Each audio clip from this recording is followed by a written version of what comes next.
Imagine, you have arrived in the depths of the forest with your best friend, whom you trust more than yourself, and in just a few days, you are faced with a choice between friendship, love, and public condemnation. What would you do if your heart called you to the one you are least allowed to love? I never expected betrayal to come from the two people I trusted most, my best friend and his father. But the truth didn't arrive like thunder. It crept in, slow and quiet, until one day it stood in front of me, undeniable. It began the weekend Matt invited me to his family's cabin in the Appalachian Mountains. I said yes because he was the one person at college who had always made me feel like I belonged. We survived freshman year side by side, through hangovers, terrible professors, and nights spent laughing at our own failures. Matt was my anchor. So when he said, "Come with me, you'll love the woods," I didn't hesitate. The drive up was long, the kind where silence starts to mean more than conversation. By the time we reached the cabin, the sky was sinking into dusk, and I felt like I had crossed into another world. Matt's father, David, met us there. I'd seen him once or twice before, but this was different. Up close, I noticed the weight he carried in the way he moved.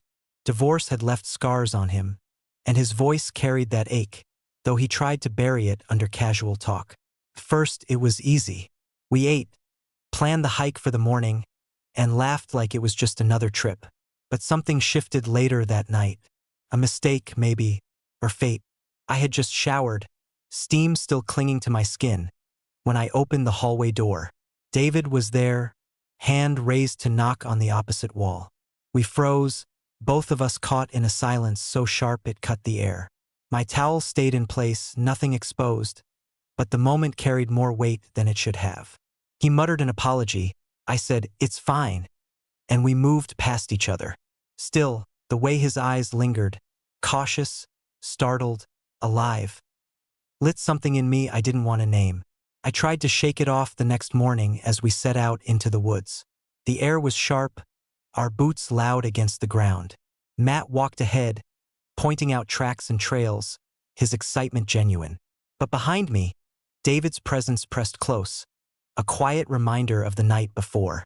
We stopped at a ridge where fog still clung to the trees. Matt crouched down to study deer sign, absorbed in the ground. David moved beside me, pointing toward the horizon, talking about weather, but his eyes didn't stay on the sky. They stayed on me. When Matt wandered further down the slope, David's hand touched my shoulder. Light, careful, but deliberate. "Walk with me," he said. I should have refused, should have stayed close to Matt. Instead, I followed. The forest closed in, branches catching my sleeves as we stepped away from the trail. My pulse hammered, part fear, part curiosity.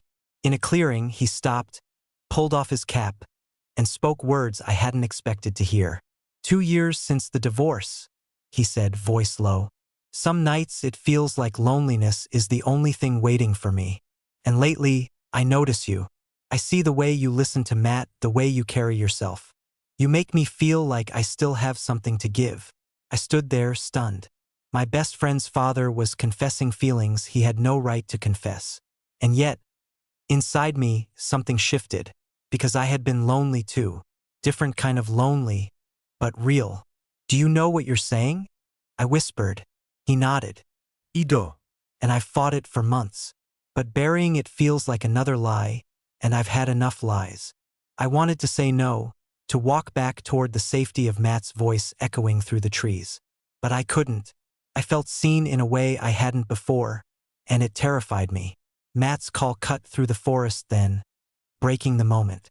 We returned to him, pretending nothing had changed. But everything had. By the time we reached the cabin, my chest was a battlefield. Loyalty to Matt clashed with a dangerous pull toward David. I told myself it was only confusion, a trick of isolation. But when David's hand brushed mine as we set down gear, the truth settled in. This wasn't going away. And I didn't know how long I could keep it hidden before it tore everything apart. That I told myself I could bury it. That if I stayed focused on Matt, if I laughed at his jokes, if I kept moving through the woods with my eyes fixed forward, the moment in the clearing would dissolve like mist. But lies don't disappear just because you want them to. They sit in your chest, pressing harder every time you try to ignore them. The pressure broke that afternoon. Matt had gone down to a stream to refill bottles. I was kneeling by the fire pit, poking at the coals, when I felt the weight of David's gaze. He was standing just behind me, silent. I turned and he didn't look away. "You think I don't know this is wrong?" His voice was rough, edged with restraint. "I've told myself every reason to stay quiet, but I can't keep pretending. Not when every time you walk into a room, I feel alive for the first time in years." The words lodged in me like a blade. I wanted to tell him to stop, to remind him who I was, his son's best friend, a guest here, someone who had no business holding this kind of secret. But what came out instead was softer, almost desperate. "Why me?" He didn't hesitate. "Because you carry yourself like kindness isn't weakness. Because when you listen, it feels like the world slows down. Because I see you not who you pretend to be, but who you are when you let your guard down. And I can't look away from that." My throat tightened. It wasn't just a confession. It was an indictment of every part of me I had kept hidden, even from myself. "You can't say this," I whispered. "If Matt knew." His jaw tightened. "I know. That's why I've been silent. But silence feels like dying." I should have walked away. Instead, I stood frozen, my pulse hammering so loudly I could barely hear the forest around us. And in that silence, the truth I didn't want to admit clawed its way up. I wanted to be wanted. Matt's voice echoed from down the ridge, breaking the tension. I stumbled back, relief and dread tangling in my chest. David adjusted his cap, his face unreadable, and by the time Matt returned, it was as if nothing had happened. But everything had. That night, after dinner, Matt excused himself to chop wood before dark. The door closed, and the cabin shrank to silence. David leaned against the table, arms folded, eyes fixed on me. "When my wife left," he began, "I thought the hardest part was paperwork. But it wasn't. It was walking into a house every night where the noise was gone. The silence was louder than any fight. I told myself I could live like that. And then you came along, and I realized how much I'd been lying to myself." I shook my head, words tumbling out fast. "You don't understand. If Matt finds out." He stepped closer, not looming, not demanding, just steady. "I won't hurt you. I won't force you into anything. I just need you to know I see you. And if you feel nothing, we can end this here." My chest felt like it was splitting open. Fear and longing collided, and for the first time I couldn't tell which one was stronger. "I've always wanted—" I stopped, unable to finish. "What?" he asked softly. "To be wanted," I admitted, voice shaking. "To be chosen." Something broke in him then. His hand rose, rough palm brushing against my cheek, and I didn't pull away. The kiss that followed wasn't hungry. It was careful, searching, as though he was afraid the slightest pressure might shatter me. When we pulled apart, I whispered, "We shouldn't." "No," he agreed. "But sometimes the heart doesn't care about should." The fire cracked in the stove, a sound too ordinary for what had just happened. Outside, the axe thudded in rhythm, Matt still working. I knew we had crossed a line we could never uncross. And yet, instead of regret, what I felt was something I had never allowed myself before: hope. Hope that being wanted wasn't a weakness. Hope that maybe love could bloom even in impossible places. But beneath that hope, guilt was already spreading like fire through dry grass. Because every step closer to David was a step closer to betraying the only friend who had ever made me feel like family. Secrets rot fast in silence. I thought we could hide it. The quick glances, the subtle touches, the gravity pulling us together when Matt wasn't looking. But the woods have a way of stripping pretense. Out there, every sound echoes, every breath feels amplified. And Matt wasn't blind. The break came 2 days in. We were sitting by the fire pit after a long hike. Matt sharpened his knife with lazy precision while David and I sat opposite, too careful in our stillness. I thought I was masking it well, but apparently, my face betrayed me before my words ever could. "You two are different," Matt said suddenly, eyes locked on me. The scrape of metal against stone stopped. Don't even try to deny it. I see it. My chest seized. Matt, it's not.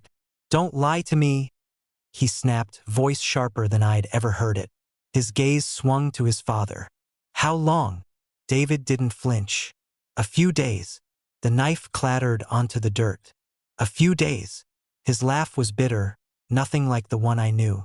So I bring my best friend up here, and you decide that's the perfect chance to, what? Steal him?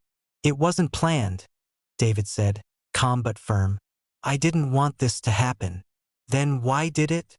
Matt shot back, rising to his feet. You're my dad. He's my friend. Do you have any idea how disgusting this looks? The words hit like blows. I scrambled for something to say, but everything died in my throat. My friendship, the trust we'd built since college, was collapsing right in front of me. Matt, please, I managed. I never meant. You never meant? He turned on me, fury burning through every syllable. You knew exactly what you were doing the moment you let him touch you. You're supposed to be my brother. And now you're what?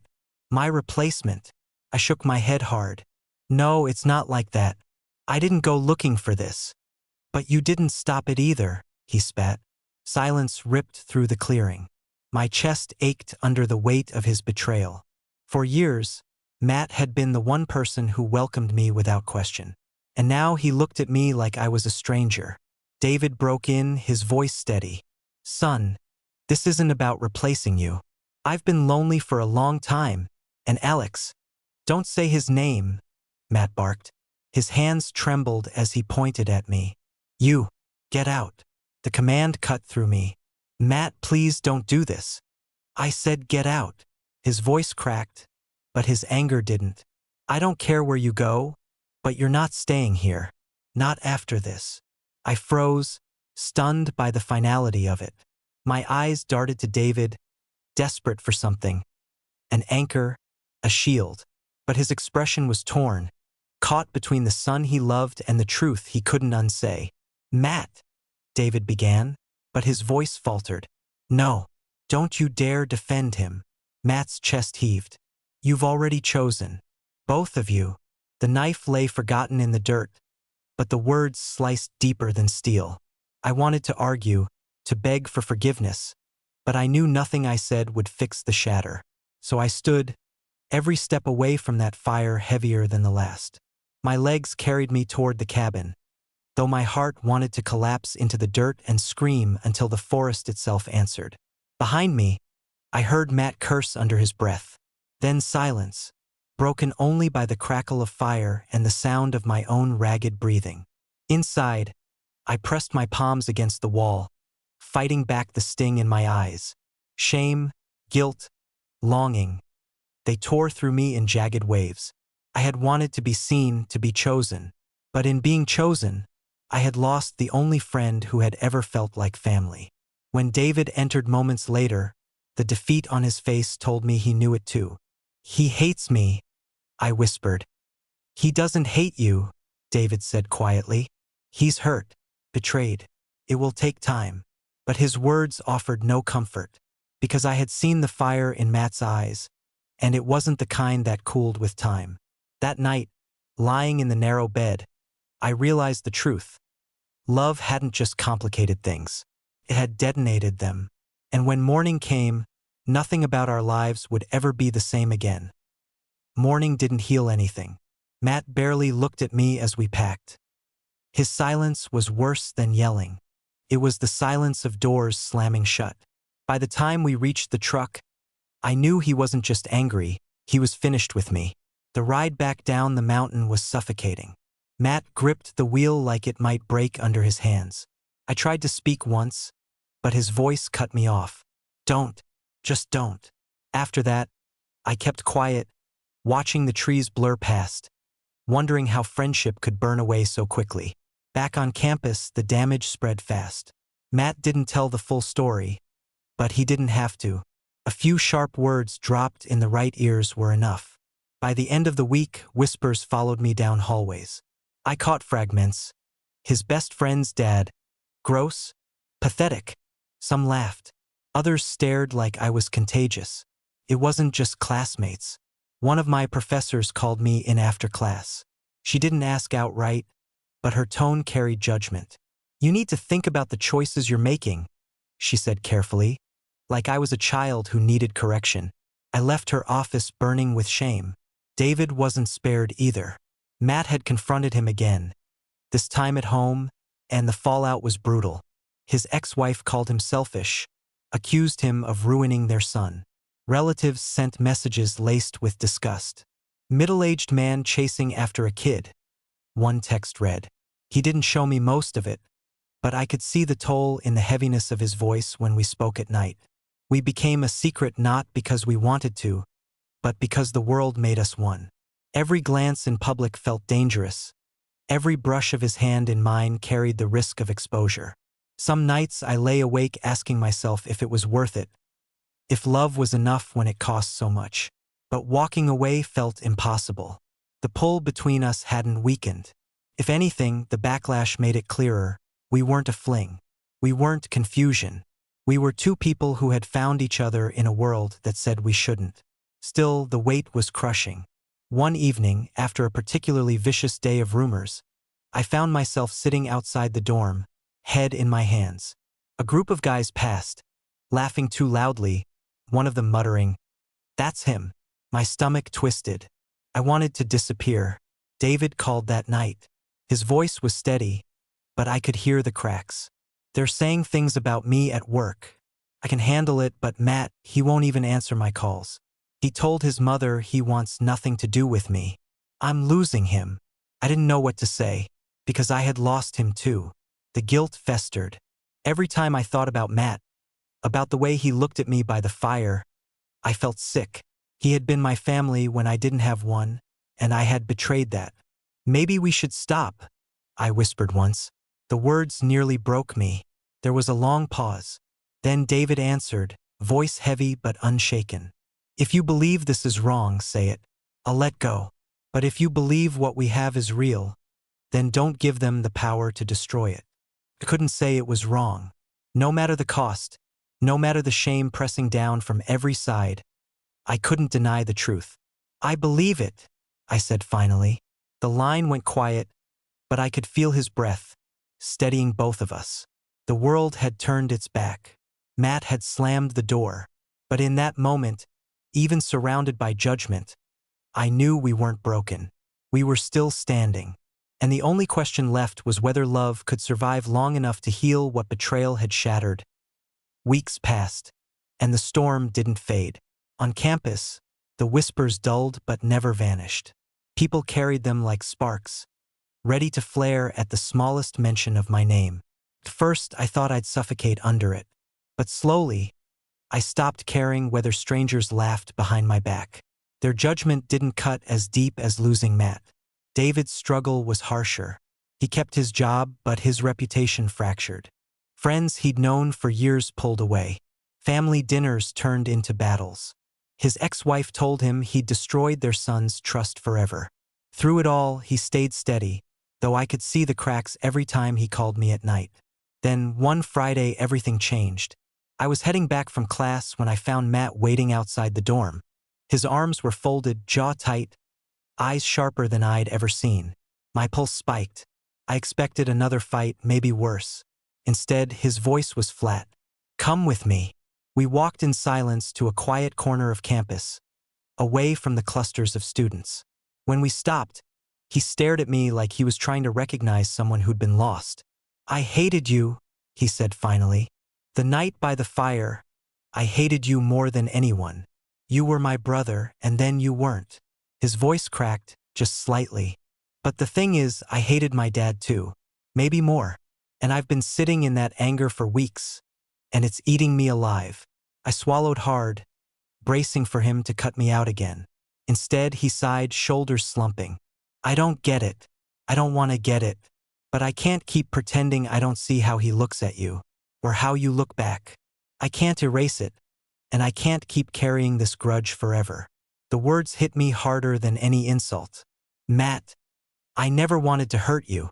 "I know," he said quietly. "That doesn't mean you didn't. But," he paused, looking away, "I've seen him since. He's lighter, happier. I don't remember the last time I saw him laugh before this. And you? His eyes flicked back to mine. You look different too. Like you finally stopped hiding from yourself. I didn't know what to say. Gratitude tangled with guilt until my chest ached. I'm not giving you a blessing, Matt added quickly.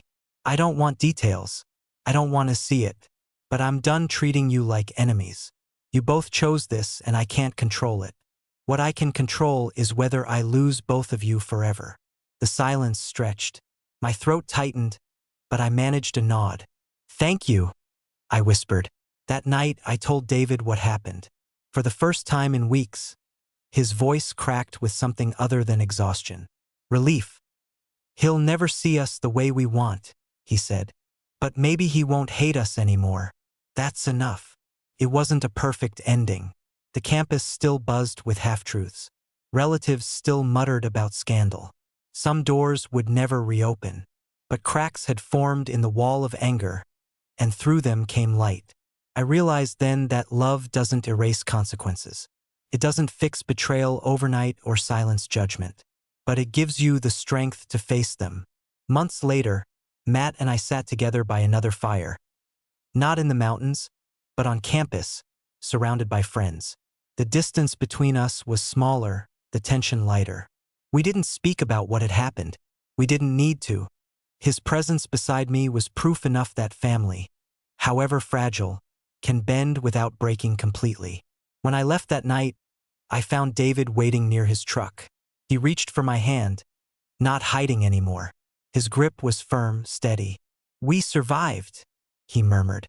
And for the first time, I believed it. Not because the world accepted us. Not because everything was forgiven. But because, after everything, we were still standing, not in shame, but in truth. And truth, no matter how costly, was something I could finally live with.